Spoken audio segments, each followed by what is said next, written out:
Final guest today is one of Britain's biggest brain boxes, currently hosting his very own House of Games every weeknight. And when he's not cracking quiz questions, he's cracking crimes in his best-selling book series.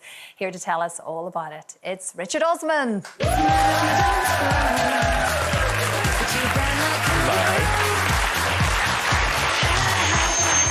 Richard, welcome. Hello. Good to see you. Nice to see you. Hello, everybody. Yes. So Janet's been on the show the longest, can you believe, in terms of episodes? I thought it would be very similar between the two of you. Yeah. Yes. And I was pleased to see how I've been on the longest. You've been on the longest. And But you've been... Because I left that makes more for a sense. bit. Oh, did you? Contractual problems. Yeah. Yeah, listen. Absolutely. I hear you. Listen, Absolutely. that's why they're pointless. It happens sometimes, doesn't it? It does happen. So, Richard, you have this extraordinary career. You've nailed the recipe for success when it comes to presenting and creating game shows, which is the holy grail in television, let's put it that way. Obviously, hugely successful books as well. But what are you most proud of? The books, really? Is that ahead of everything else? Yeah, the books, that's the... You know, when you're TV presenting, it's not the hardest job in the world. I don't want to give anything away. Excuse me? But it's, sorry! It's essentially talking until someone tells you to stop talking. Yeah, I mean, right? sometimes it's difficult. Oh, sometimes it's difficult. Yeah, we're doing it live. You were pre-recorded. Wait a minute, this is live?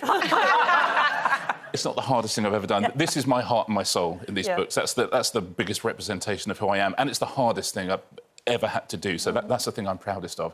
And it's amazing to see the success. And best of all, you don't have to leave the house. Oh, I mean, Isn't it lovely? Well, you say that. I just had to go to Australia for a week to go and sign for people, and so you know, you do. It takes you around the world. I'll say that. Yeah. Now, has it turned your mother into a huge star? Oh God! Was this what you imagined at the start of writing the detectives? Turned my mother into a nightmare.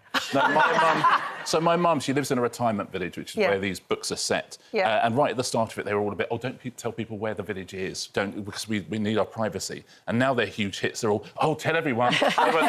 You know, they've got mugs and T-shirts. And my mum, I did a book event down in Sussex just so my mum could come. And she had more selfies than me. So people absolutely love her. She's been on the news. She was interviewed by Angela Rippon the other day.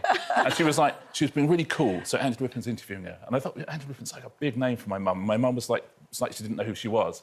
I thought, oh, that's interesting. And then the second Angela Rippon went away, my mum went, oh, my God, she's so beautiful. Oh, I thought you played that cool. But listen... that is the epitome of what the ethos of the books are, because I do think, you know, a lot of the time we think, oh, people are now in residential homes, they've served their use to society, and I think your books have very much highlighted the lives they have, the skills they have. Well, that's it. I'd go down and visit my mum, and it's the energy and the extraordinary lives and the extraordinary experience of these people. And yeah, you get invisible in this culture. Absolutely. And funny enough, around the world, everywhere I go around the world, they say it's the same here. You become invisible, you become overlooked and underestimated. Yeah. And it's great for a detective to be incredibly wise, but also invisible. It's like it's perfect. Yeah. And you address some very serious topics in it, of course. A lot to do with obviously being elderly, but in particular dementia, and the rates of dementia are really going up at the moment. Exactly. Listen, I get so much joy from these four characters, and you know, there's loads of laughs and all that kind of stuff. But you know, you have to also tell the truth about being older, and you are around frailty and death and grief, and dementia is a big thing. Both my grandparents had it, and there's no families in Britain who haven't been in touch with it in some way. And I would think about my grandfather when his last few years. I would talk to him, and it was fascinating seeing the connections he was losing, the connections he was keeping, the way time was sort of turning in on itself.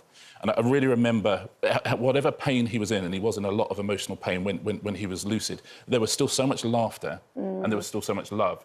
And in these books, there's a character, Stephen, who's Elizabeth's husband, and I've written about his dementia right from the beginning. And in this book, I write about it a lot more, and it was an honour to write about it. It's been lovely saying that it's resonated with people who've read it as well. This is, of course, Richard, I will say, don't panic, there are plenty of murders as well. This is the fourth instalment, like you say, The Last Devil to Die. And like you said, it's resonated with readers right around the world, including Steven Spielberg. Yes, yeah, big That's Steve. not just any old reader, is it? No, that's good. So we're making the movie of it next year. which is... Oh, Olivia's interested suddenly. Wow. OK. I like movies. I'm not so big on the reading, but yeah. Someone's perked up. Yeah, so we're filming it next year. He's producing it, getting the cast together at the moment. And, yeah, I spend my life... People shout out the names of people they'd like in the film. Have you actually met Steven Spielberg yet? I have yet to meet Big Steve. Have you zoomed? We've zoomed, yeah. Yeah. What's it like? He's all right. You know, your director on this show, just very, very similar, but with a slightly bigger house. Do you have ideas of who you'd like to play characters? Yes, I do, but I sort of know who's playing the characters now, so I can't... When Yeah. is this going to be There's the good last? names, though. Really Is this good going to be names. the last, or are you just resting the The characters? Thursday Murder Club, yeah. This is the fourth one. Next year I'm doing a different book, but then Thursday Murder Club are going to come back. Right. So, yeah, I'm never going to retire the Thursday Murder Club because So they bring so much joy. when you retire the Murder Club, Yes. the new book, Yes. is that going to have murders in it as well? Oh, my God, yeah. I was going to say, yeah. because murders and elderly people, that's what we watch on television, that's what we read. Exactly. I can't understand why, but I've become completely obsessed Because we all like with to think dead we're going to bodies. solve it. It's true, though, isn't it? Yeah, it's absolutely true. We As love... you approach the last phase of your life, Yeah. you seem to get more and more obsessed with ghastly decapitation, ghastly crimes, murders. Yeah. I can't explain it. Yeah, what's that about? People younger than you dying. Just go, yeah, good. There's another one. God, no, it's lovely. And the lovely thing with crime fiction is something bad happens, but you solve it. Yeah. And we live in a world now where there's so much going on that we feel we can't solve, and there's no solutions. In a crime book, you know by the end, the problem is going to be solved. Richard, last time you were on the show, it was just after you had gotten married in December. So your first anniversary is coming up 6th of December? Yes, Not that you've forgotten that. 3rd, actually. Oh, my goodness. Yeah. 3rd of December. It feels great, a year together. And I know even you mentioned the week in Australia, and I know you missed her terribly. It was awful. Well, she was going to come out originally. My wife is an actress, but she's doing a serial killer thing for Sky, so she couldn't come out. So I'm in Australia. Obsessed with killing in this house. I know. There's a lot of murder talk over the kitchen table. It's awful. I was too far away from her for too long. I didn't like it. It's been a joy right from the whole year, honestly. And you met her on House of Games. I did, yeah. Janet and I want to come and do that. Yes. Well, oh, my goodness, you'd be very, very welcome. Yeah. Not together, because Why? it's a long... You know what? It's a long day when you get two people... Janet, they're when trying there's to that sort of... separate us. I want both of your separate energies. Oh, that's very tactful. Imagine you two by the Friday of a House of Games. It'd be murder. Yeah, probably would be, actually. Friday We'd Murder be taken off Club. air.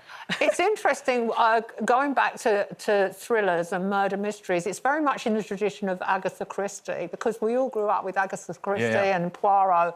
It's such a big part of our lives. It's exactly right, and that's why these books...